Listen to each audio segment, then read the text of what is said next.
Namaskar and welcome to In Focus. The principal target of the Jain Commission interim report is Vishwanath Pratap Singh, and the main case against him rests on the provision for security made for Rajiv Gandhi. Today, in his first interview on the subject, the former Prime Minister has agreed to defend himself. Mr. V P Singh, I want to talk in this interview about the main case made against you.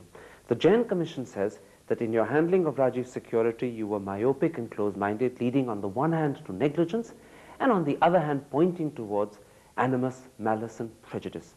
Now, do you plead guilty or not guilty? I think such a conclusion itself is myopic and short-sighted. Not only myopic and short-sighted, but also jaundiced. The Jain Commission report is myopic because it has tarnished the whole Tamil population for the assassination of Rajiv Gandhi. It is short-sighted because by quoting an unverified report of the RAW, it has brought in tensions between Nepal and India. The government of India had to apologize. And it is jaundiced because legally he cannot indict people whom he have not given 8B notice, and he has done so in the case of Chandrasekhar, of Chitambram, and a host of senior officials, Vinod Pandey. Okay, in a sense, we've traded judgments on the report. Let's come to the specifics and details. Now, in 1989, the day Rajiv ceased to be Prime Minister, technically speaking, special protection cover lapsed. Yet you deliberately extended it for 2 more months up till February 1990. Explain to me, why did you do that? Well, that shows my concern for his security, because I was concerned about his security. And I couldn't leave him uncovered. Had I malice, I could have said, under the law, now he's entitled to only Delhi police, as was provided to me when I became ex-Prime Minister. But no, it was not questioned whether what I was provided later. But I said SPG will remain in place even against the law. Okay, that's very fair. Till arrangements are not made. That's very fair. If SPG was extended because you wanted to ensure that he was protected, why then on the 9th of February 1990 was it suddenly withdrawn? It was not suddenly withdrawn on 9th, but as immediately a process was set in to find an effective alternative security for Rajiv Gandhi. And I gave orders on record that fullest security should be ensured. It is. Yes. Are you saying therefore that security SPG cover was only withdrawn when a proper alternative was in place? The whole process was set in motion. A Prime Minister sagaciously, whatever advice can take, that I took, of the bureaucrats, of the security experts, and the cabinet. And when all inputs were there, then the alternative security was put in position. In creating this alternative security arrangement, were you aware of IB reports and RAW reports that claimed that the threat Rajiv faced had increased rather than diminished after he left office? May I say that it was an instruction that after IB and RAW reports, after these inputs are there, that the security scheme be drawn up. Now, those who drew up the security consisted of RAW officials, IB officials, SPG officials, and many of them were nominees of Rajiv Gandhi himself, of Home Ministry, and of Delhi Police. And the inputs given by RAW and IB were not only consideration, but RAW and IB representatives were there in formulation of the alternative security, and a unanimous security scheme they brought up, and which was adopted by the cabinet collectively. Forgive me interrupting. You're saying that clearly this alternative scheme was drawn up by the best people available to draw it up. But did you convince yourself? Did you convince yourself that it was at least as good as SPG cover? Yes, because the best people, now K.N. Thakur had 18 years of experience and nominated during Rajiv's time. Vaidya, he was nominated during Rajiv's time. And Devendra Singh, he was very close to Rajiv Gandhi, who participated and gave the unanimous decision. This is one thing. One was the technical thing. Okay. On the technical point, may I be allowed to give a full answer? Of course. Karan, I'll not take this from you. You're putting me a question, you shall have patience to listen to my answer. So this was the input from the experts. Then on the bureaucracy, B.G. Deshmukh, he was nominee of Rajiv Gandhi. Vasudevan, he was nominee of Rajiv Gandhi. M.K. Narayanan, most of important. Another Who was nominee the of IB Rajiv chief, was another confidant of Okay, They all opposed extension of SPG. Okay, what you're saying, Mr. V P Singh, is two things, and I want to explore this with you. That on the one hand, officials exposed the extension of XPG cover, and these were Rajiv nominees. And secondly, and more importantly, that what took its place was at least as good because the best people drew it up. Let's explore the second. The Jain Commission report says that the alternative you provided had considerably reduced close proximity cover, thus increasing the threat Rajiv faced. With all the arguments Mr. Jain may have given, nothing can be stronger than truth. What's the truth? The security cover that was framed by the experts was put in action, and under it, during my whole tenure of 11 months, not a few months, almost a year, Rajiv Gandhi was safe. He not only went to Tamil Nadu 8 times where LTT threat and all was there, but all over the country, where there was Ulfa threat, Punjab militant threat, J&K militant with threat. due respect, Mr. V P Singh, the fact And that he was safe. the fact that he was safe doesn't mean that he was facing a greater risk. It's just luck that nothing happened. Luck for a short period, but 1 full year. And he moved freely to the extent that he went even in open jeeps. And Mufti had to issue 2 letters, please don't violate security norms. And he was quite safe. Let me put something else to you. The Jain Commission report says that not just was close proximity security cover reduced, but much more importantly, what's called advanced security liaison was missing from the alternative you provided. And this means that whenever Rajiv traveled outside Delhi, he was at greater risk. You see, those who were the experts, neither Mr. Jain nor I, they gave a cover. And it was reviewed. During my tenure, it's not that once they were made in. During my tenure, twice the review was made almost every 3 months. And they found this to be safe. The truth of the matter is that Rajiv died in Sri Perambudar without advanced security liaison, and the Congress party says that had he had ASL, he would not have died. May I say that immediate cause of Rajiv Gandhi's death was taking the human bomb Dhanu, cutting across all access control of the security people by a Congress lady worker. And the dead bodies speak of themselves, as Chandrasekhar said. About a dozen dead bodies of the policemen speak of the tight security ring. But And body of Dhanu and the Congress lady worker speaks of what Congress did. And she could not have reached Dhanu without the Congress circuit. precisely the point that Congress is making, that she would not have been allowed in the vicinity had advanced security liaison been given to Rajiv. The Congress point, let me finish, the Congress point, Mr. V P Singh, is that by removing advanced security liaison, Rajiv was left in the hands of untrained, inexperienced local policemen who didn't know how to handle a man facing the threat he was facing. ASL would have taken care of that. Karan, they are just covering the above. The same during my tenure, the Congress could not get it. No LTT, no one could get it. It was the same security. It was when the Congress breached it, when Congress got a clout of it, when there was a Congress controlled government in the center, when there was a Congress governor in the state, not my period of Karnanidhi. They had the clout to bully the officers.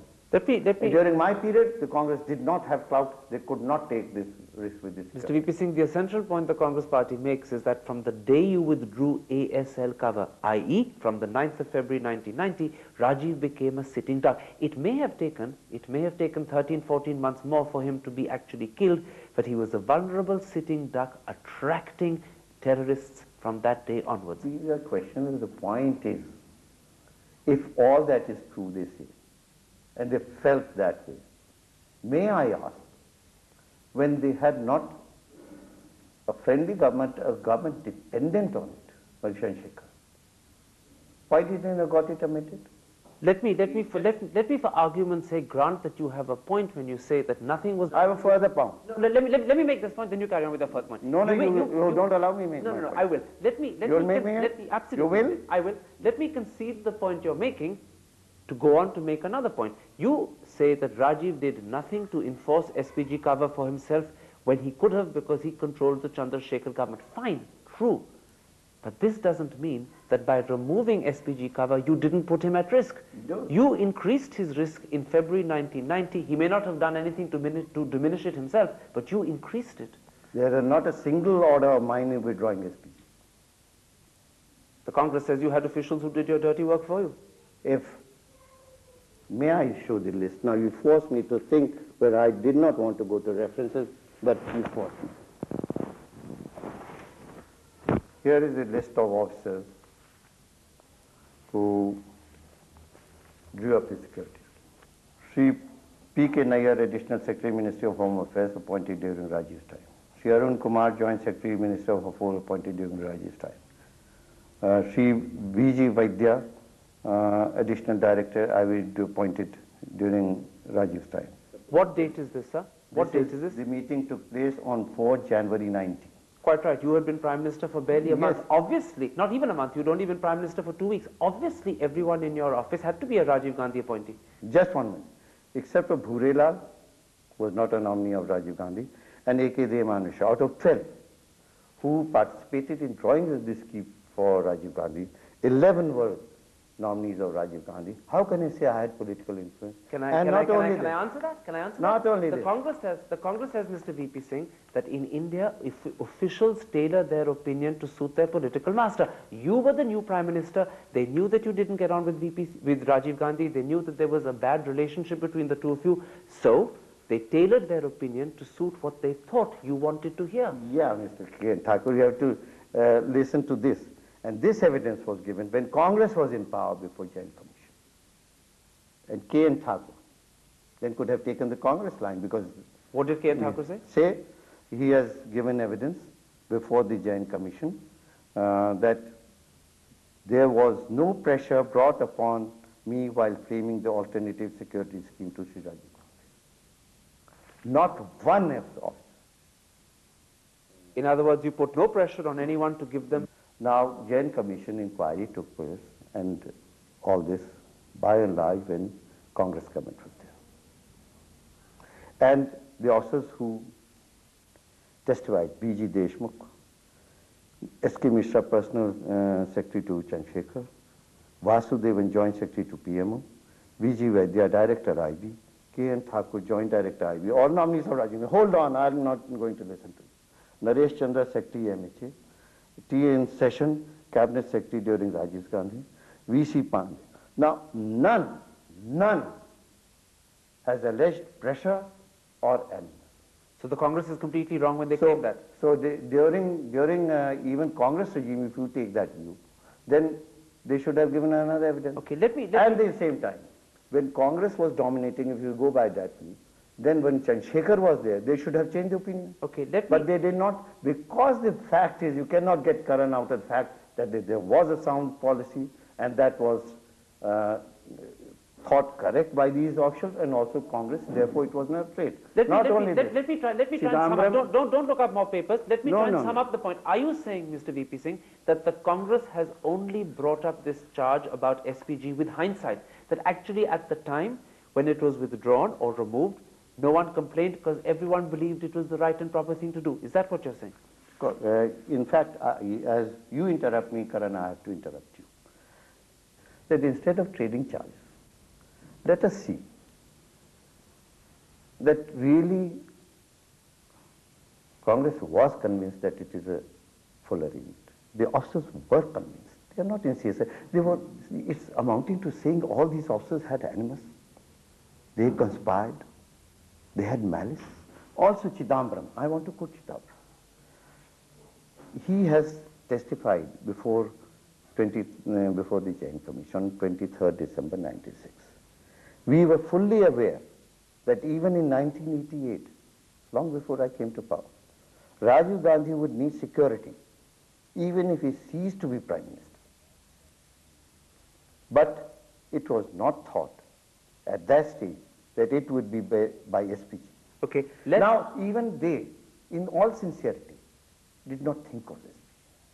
Quite right. I take your point. Let's end this part of the discussion and take a commercial break with the note that you believe that no one in 89 or January 1990 or right through 1990 believed that SPG was required. Fine. Let's come back in part 2 and talk about what the Congress Party calls your motivation. But first, we'll take a commercial break. See you in just a couple of moments.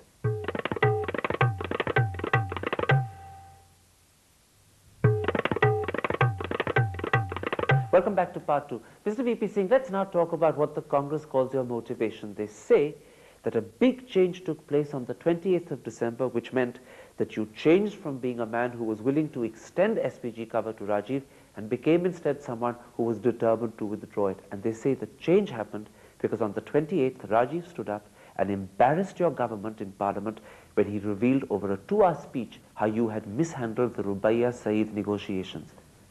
The politicians are not scared of speeches. I don't think Rajiv was scared of my speech or I would be scared of his speech. Of course, we note the points that are made. But there was no question of being scared about it. It's not a question of being scared. It's a question that you suddenly realized that Rajiv wasn't down and out. They say that up till the 28th, you had assumed Rajiv was finished, so you wanted to be magnanimous and feel superior, hence you extended SPG cover. After the 28th, you realized that Rajiv had a lot of fighting spirit left, so you decided to be vindictive and you were going to politically contain him by withdrawing SPG. Correct. It was in March that elections were held in Gujarat and Bihar, Assembly English. And I trounced the Congress convincingly. So? There was no question of I being scared that the Congress is coming back. And 7 months later, Rajiv engineered a split in your party and threw you out of power, and 4 months after that, he was about to win the elections when he got killed. So what does that prove? That was differences with BJP on the Ayodhya issue. But the point essentially that you're not answering, Mr. VP Singh, is that Congress says you withdrew SPG support at the end of the day because it was your way of containing Rajiv politically. Question, I said that already I didn't have to resort to such methods. And no one does. One has to see the one's track record. What is that, my track record? And so far as concerned about him, Deshmukh has gone on record in Jain Commission and said that in the cabinet meeting, the Prime Minister VP Singh said, money is no consideration for Rajiv's security and that his sentiments to Nehru family should be respected by his colleagues. Forgive me, now, but did you make this point, but did you make this point before December the 28th, 89 or after? What is 28th? After that, the political, you see that what the Congress is saying that after that I feel politically threatened. There's no question. When I convincingly won the Bihar and Gujarat elections, there was no question of being politically threatened. Let me put you the second point Congress raises, and this time they quote the man you appointed as Cabinet Secretary, Vinod Pandey. Vinod Pandey, in a note to you, said that it would be inadvisable to extend SPG cover because it would give Rajiv a high visible profile which would attract political criticism. What did he mean by that? That's a very peculiar note, and it came up in the Jain Commission.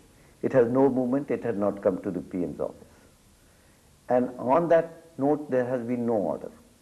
It has no movement. And that means it's a stillborn child. Well, maybe it was stillborn, maybe it wasn't stillborn, but the point Congress is trying to make is that what Vinod Pandey was arguing is that if you give SPG cover to Rajiv, you're putting him on a par with you. You're making him look and feel like a Prime Minister. That note left his desk. There's no movement of it. It never got to your desk? It never got to my desk. And I challenged it and there was no proof. But what about the motivation? But what about the motivation behind the note that SPG cover, if given to Rajiv, would give him the look and feel of a Prime Minister and put him on par with you? That's for Vinod Pandey to answer. So far as the cabinet is concerned, we consider the cabinet, no, not Vinod Pandey's, this some paper lying in his So there was office. no political motivation in your mind at any point in time when you were considering Rajiv's security? Political motivation was to ensure his security, because anything happening to him would have absolutely ruined us. The actual case against you is that you were scoring political points by removing his security. It was ensured the best experts gave that. And what else, if the best experts want to give advice, what else one would do? With if your the, hand, if with the your hand, best doctors give one advice, and a panel of doctors give advice, you will follow it. with your hand on your heart, Mr. VP Singh, tell me, at any point in time did you ever think that by denying Rajiv SPG security, you might politically contain him? No question about it, because he was moving about, he was making campaigns, in Kanpur he Was went there about. any vindictiveness on your side? After all, you never got on with the man. He threw you out of the party. You see, political struggles are different. We have a struggle with BJP. I showed that BJP government could not hold more than 11 days this time. Doesn't mean we have So there was animus. no vindictiveness, no animus at all? May I quote? I have not to say anything. Even Jain, after Justice Jain, after all his best efforts, could not say that I had animus or vindictiveness. On page 28, 288 of volume 4, interim report of Justice Jain, quote, the evidence on record does not at all bring out any connivance on part of Sri VP Singh or his government that let Sri Rajiv Gandhi be targeted in absence of elite protective force, cover or SPG or comparable to it. Okay, that's about connivance. Further, no charge of criminal conspiracy has been leveled by Sri R. Mittal on behalf of the Congress against Sri VP Singh and his government that there was such an animus on their part. Okay, that's, So about, now- that's about connivance, that's about criminal conspiracy. Animus. What about negligence? Mr. Karan Thapa, it's a very peculiar case. I'm being charged of deeds by governments under other prime ministers. Rajiv Gandhi made a law that ex-prime minister should not be given SPG cover. I'm being charged. Then his assassination took place 7 months later. When there was president rule, there was a Congress governor who was responsible for the law and order situation in Tamil Nadu. I'm being charged for that. During my period, he was safe. My No, Mr. VP Singh, security can I arrangements interrupt? worked. You're being charged with something slightly different. You're being charged with having taken a bad decision to remove SPG cover during your period, which made Rajiv vulnerable. The fact that he only died 14 months later is neither here nor there. He became a sitting target the day you removed that cover. Mr. Karan Thapa, may I ask? All right, you can attribute anything to VP Singh. May I ask? All the government officials, senior officials, all the bureaucrats, all had malice, all took a bad judgment. And the same officers under Chandrasekhar continued to be subdued by me. Doesn't hold. Doesn't hold. Now, if that is the case, what are the Congress people beating their breast about? That is Jain, by whom they swear. Even Jain could not say that. So let me end this. Now Put your hand on your heart and swear to me that you have a clean conscience, and we let the audience then judge for themselves. Do that for me, Mr. VP Singh. Do you have a clean conscience? Yeah, I do have absolutely clear conscience. He was totally safe, and I made the best arrangement that was advised to. And you've never had even one moment of doubt or regret? Had I doubt, I would have corrected it right and then. You have a complete, clear conscience I on this. have completely clear, and God is above. There, Mr. VP Singh, will end this interview. The audience will clearly have to judge for themselves. Thank you very much for facing us so openly and listening to all the questions against you. That's it for this week. We'll be back next week with another interviewee. But for today, from the residence of Mr. VP Singh in New Delhi, goodbye.